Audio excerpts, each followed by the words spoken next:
Olá a todos, meu nome é Augusto Fernandes, eu sou diácono da Igreja Congregacional Pentecostal e nesse vídeo aqui a gente vai estar dando continuidade ao nosso curso de discipulado. Se você gostar desse vídeo, deixe seu like, comenta aqui embaixo. Qualquer dúvida pode deixar aqui, eu vou estar tentando responder. Essa já é a nossa terceira aula, então se você não viu as outras duas, você pode estar visitando os outros vídeos aqui nesse canal. Amém? Hoje a gente vai estar vendo sobre Jesus. Quem é Jesus, né? Qual era o seu propósito, o que ele fez, o que ele ainda pode fazer, e como foi a sua vida aqui na Terra. Para começar, você precisa entender que há 2000 anos atrás, né? Há mais de 2000 anos atrás, um homem veio à Terra e mudou todo o cenário da história. Inclusive, né? A gente hoje vive 2025 depois de Cristo. Ou seja, ele conseguiu um marco muito importante na história, de forma que a gente conta os anos através do tempo de vida dele, né? Da época que ele viveu. Então, é, sim, se você tem dúvida, né? Jesus era humano? Sim, Jesus era humano, mas também ele ainda era Deus, tá bom? Isso você tem que entender. Ou seja, ele tinha uma natureza humana e divina ao mesmo tempo. Muitas pessoas discordam, muitas pessoas dizem que ele era apenas a natureza divina que ele está vendo, mas durante a Bíblia, né, durante o livro de Mateus, de Marcos, de Lucas, de João, você vai vendo que Jesus ele tinha tantas necessidades como qualquer outro ser humano tinha e tem até hoje, né? Então Jesus também, ele passou pelo mesmo que você. E Jesus ele veio à Terra justamente para isso, né? Para demonstrar, é, além também de nos salvar, né? Ele também nos demonstrou que mesmo com a nossa natureza humana, a gente pode seguir a, a Deus, fazer a vontade dele, a gente pode vencer o pecado. E Jesus ele demonstrou isso, que a gente pode sim vencer o mundo, né? Jesus, a história dele começa diferente de qualquer outro ser humano a partir do momento em que Maria recebe a visita de um anjo, a qual lhe é prometido que ela teria um filho, e esse filho seria gerado do seu ventre a partir do Espírito Santo. Então, Jesus ele já nasce de uma forma totalmente diferente. Naquela época, né, Maria iria se casar com José, e acredito que José ali também muito usado por Deus, né? Um homem muito sábio, entendeu prontamente a vontade de Deus na vida deles dois, se casou com Maria, viveu com Maria, criou Jesus, né? Jesus era um carpinteiro. Acredito que Jesus também ele seguiu, né? E aprendeu essa profissão. Passam muitos anos, né? Vivendo com os seus pais. A Bíblia fala que desde criança ele já era uma criança inteligente, né, que buscava entender ali a palavra de Deus, ensinando, inclusive, os mais velhos, né, os líderes religiosos da época. Mas o seu ministério, pregando, né, só veio realmente começar após os 30 anos de idade. Então, até aquela época ali, ele vivia mais ali no seu meio familiar. E foi um ministério rápido, né, porque Jesus ele morreu aos 33 anos de idade. Então, foi um ministério curto, mas que impactou muito todas as gerações que vieram após ele. E até hoje a gente está aqui falando sobre Jesus. Amém? Então, Jesus veio ao mundo, né, para um propósito especial. Qual foram esses propósitos? Lá, no livro de Lucas 19:10 diz: Porque o Filho do Homem veio para buscar e salvar o que havia se perdido. Ou seja, Jesus ele veio nos resgatar, ele veio resgatar a humanidade e salvar a gente do poder de Satanás, porque a humanidade estava perdida, né? A gente se encontrava em pecado antes de Jesus, para que você pudesse falar com Deus, para que você pudesse, por exemplo, pedir perdão pelos seus pecados. Tinha toda uma liturgia maior, né? Você tinha que realizar sacrifícios, não era todo mundo que poderia subir entrar ali no templo e subir no altar para falar com Deus. É, no caso, né, os líderes, se eles entrassem em pecado ali no lugar dos santos, que era um véu que separava o resto do templo, né, do lugar onde se falava com Deus. Se a pessoa entrasse ali com pecado, ela era fulminada. Tanto é que eles entravam ali naquele local após o véu com a cordinha para caso eles morressem, né, ali no lugar, eles pudessem ser puxados novamente ali para fora daquele lugar sem que ninguém precisasse entrar. Então o relacionamento que Deus tinha com a humanidade era diferente. E Jesus ele veio para quebrar todos esses paradigmas, né? Para nos resgatar, para trazer uma palavra diferente daquela da que era já pregada. Ah, Deus mudou? Não, Deus não mudou. Mas Jesus, ele consegue nos explicar, nos pregar para a gente de uma forma diferente. Ele traz um novo mandamento. Amarás teu próximo como a ti mesmo. Jesus, ele nos ensina o amor. Ele nos ensina a amar. Vale lembrar que Deus é amor, mas também ele é justiça. Amém? É, Jesus também ele veio para dar a sua vida, né, para que a gente pudesse salvar. Como assim, Augusto? Eu nunca entendi isso. Como que isso funciona? É porque é o seguinte: é, antes, né, de Jesus vir, a gente estava num lamaçal de pecado tão grande, ninguém conseguia ser santo o suficiente para, ninguém poderia ser santo o suficiente para que pudesse entregar a sua vida pelos nossos pecados. Então Jesus, ele foi realmente o sacrifício perfeito, porque ele não tinha pecado. Ele não tinha pecado. Ó, lá no livro de Mateus 20:28 diz: O Filho do Homem não veio para ser servido, e sim para servir, dar a sua vida como um resgate para muitos, né? Então, Jesus ele viveu uma vida santa. Sim, por quê? Porque ele precisava ser imaculado, ele precisava ser sem pecados, para que ele pudesse entregar a sua vida por mim e por você. Morrendo ali na cruz, né? Sendo aquele sacrifício vivo, todos os nossos pecados estariam perdoados e nós estaríamos livres novamente, né? Limpos novamente, livres do pecado. Então ele foi verdadeiramente o sacrifício perfeito, ou seja, ele se sacrificou para que eu e você tivéssemos a chance de ter a vida eterna.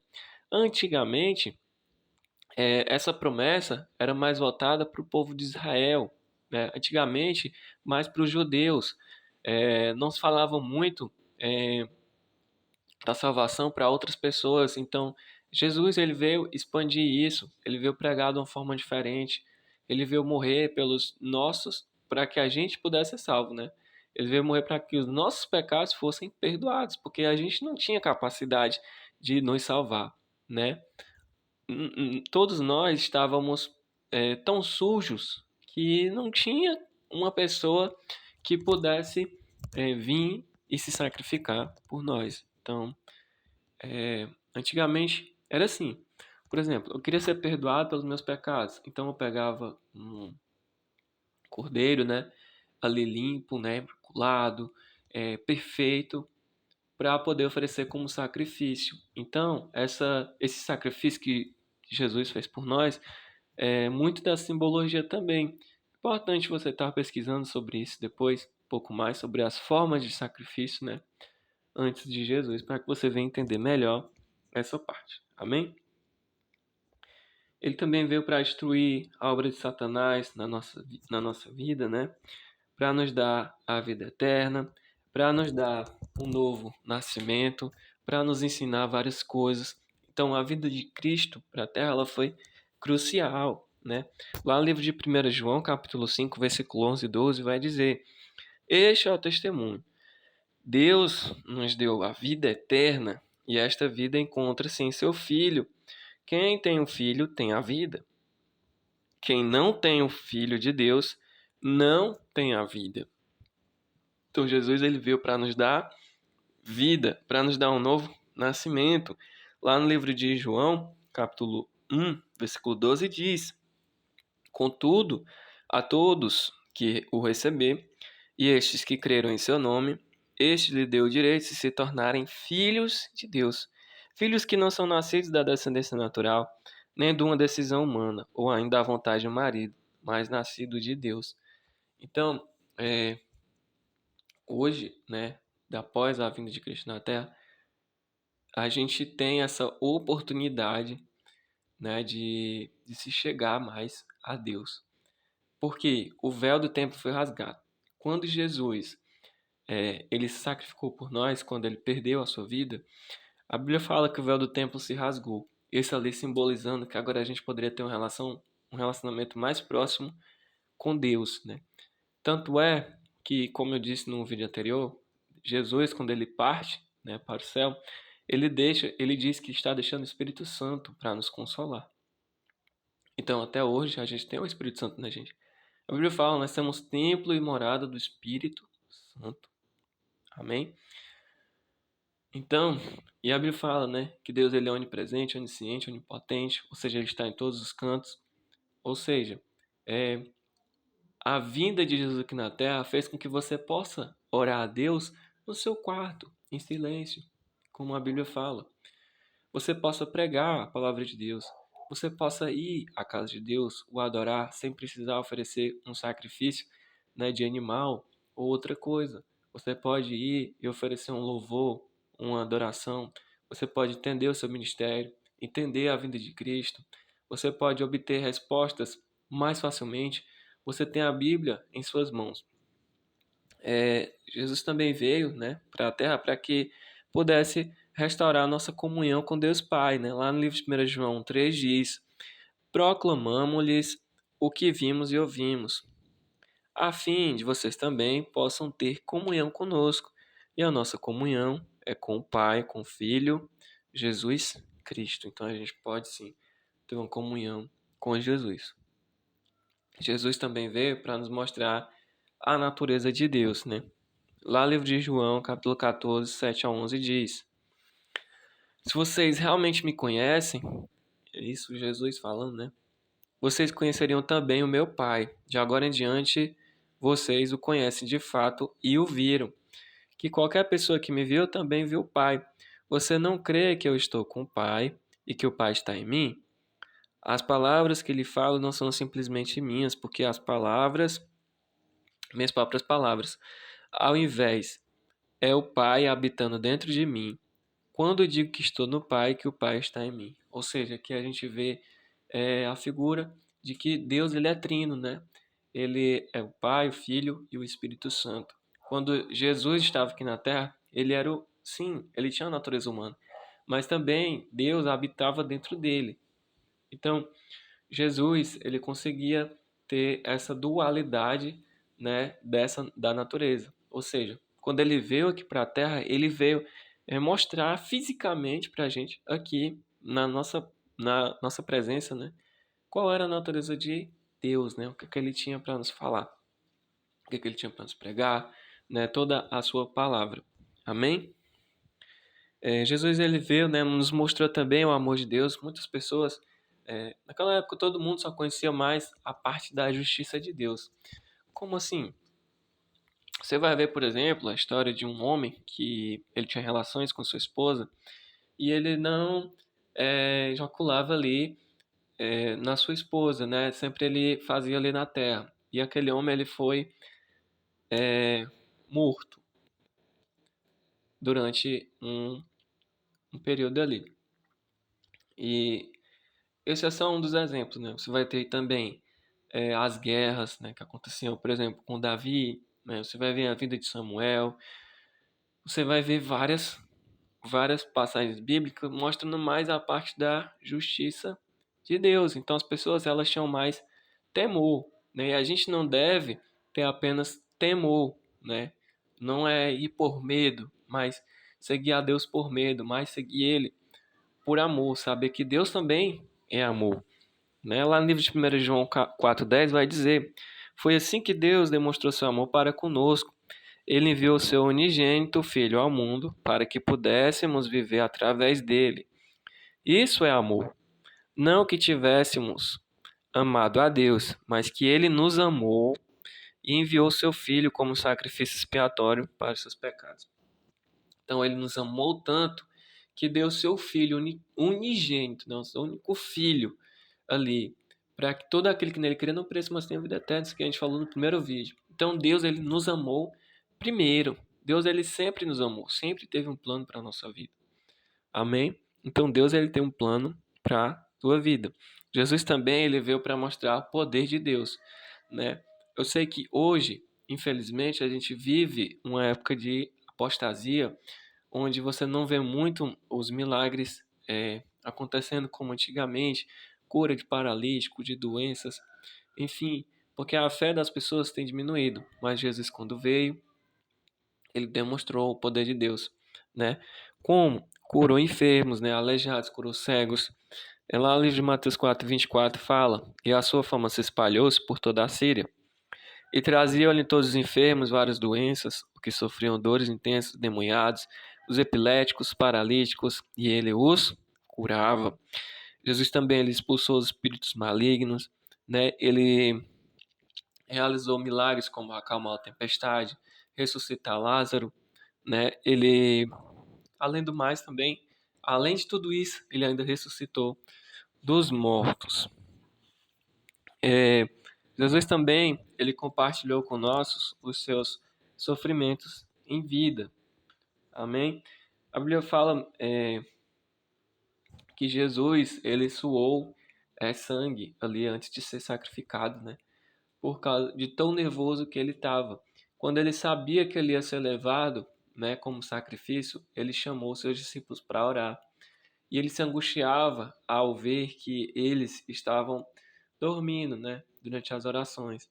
Então, sempre que ele subia, ele dizia: Olha, fica aí intercedendo por mim. Quando ele descia, seus discípulos estavam dormindo. Isso mostra a aflição de Jesus Cristo.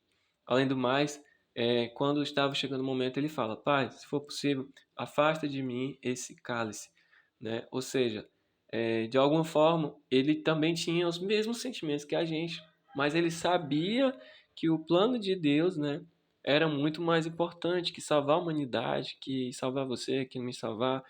Tudo isso era muito mais importante. E por amor, ele se sacrificou pela gente, né? Lá no livro de Hebreus 4:1 diz: Porque não temos um sumo sacerdote que é incapaz de compadecer-se das nossas fraquezas, mas temos um sumo sacerdote que foi tentado em todas as formas, exatamente como somos, contudo, sem pecado. E aqui ele está falando de Jesus Cristo. Amém? Jesus morreu por nós na cruz, né? Lá no livro de 1 Pedro 2:24 diz: Ele próprio levou os nossos pecados em seu corpo no madeiro, a fim de que pudesse morrer para os pecados e viver para a retidão. Através das suas feridas, vocês foram curados. Então, Jesus, ele não tinha pecado, ele era limpo. Mas a partir daquele momento que ele é sacrificado, ele se torna imundo, porque ele teve que tomar sobre si todos os nossos pecados, para que a gente pudesse ser salvo. Jesus ressuscitou dos mortos por nós, né? Lá em Efésios 2:24 diz: Isso depois dele passar 3 dias, né, na sepultura, ele vai e ressuscita. Lá em Efésios 2:4-6 diz, né? Mas devido ao seu grande amor por nós, Deus, o qual é rico em misericórdia, nos vivificou com Cristo. Deus nos ressuscitou com Cristo e nos assentou com eles nos lugares celestiais em Cristo. E Jesus também, ele abriu a porta do céu para nós, né? Lá em Hebreus 10:19-22 fala: Portanto, irmãos, já que temos confiança de entrar no lugar santíssimo através do sangue de Jesus e através de um novo e vivo caminho aberto para nós através do véu, isto é, o seu corpo, aproximemo-nos de Deus com sincero coração e total certeza de fé. Em um dado momento ali da trajetória de Cristo, ele fala que o bom pastor, né, as ovelhas, elas conhecem a voz do seu pastor. E para que a gente possa entrar no reino dos céus, a gente precisa passar por ele, porque ele é a porta. Então Jesus, ele abriu essa porta para a gente. Ou seja, através dele, através da sua palavra, hoje a gente consegue, né, alcançar a misericórdia de Deus, né, de uma forma até mais fácil, seguir os caminhos de Deus de uma forma mais fácil. Nós temos instruções claras, né, de como viver aqui na terra, de como exercer o ministério, de como seguir os passos de Jesus, através da sua palavra. Então, foi para tudo isso que Jesus veio. Essa foi a vida de Cristo. Qualquer dúvida você pode deixar nos comentários. Saiba que Deus, né, através de Jesus, ele nos salvou e que até hoje ele ainda tem um plano para a sua vida. Se você ainda não entregou sua vida a ele, entregue a sua vida a ele. Saiba que Jesus ele pode fazer algo muito grandioso, muito melhor do que você vive hoje, porque Deus ele é amor, Deus ele é paz, ele é justiça. Ele pode cuidar da sua vida. Deus ele é suficiente para cada um de nós. Amém? Espero que você tenha gostado, né, desse vídeo. Deixe seu comentário, compartilhe para que outras pessoas também possam ter acesso à palavra de Deus. Até o próximo vídeo, até a próxima aula. Paz do Senhor a todos. Tchau, tchau.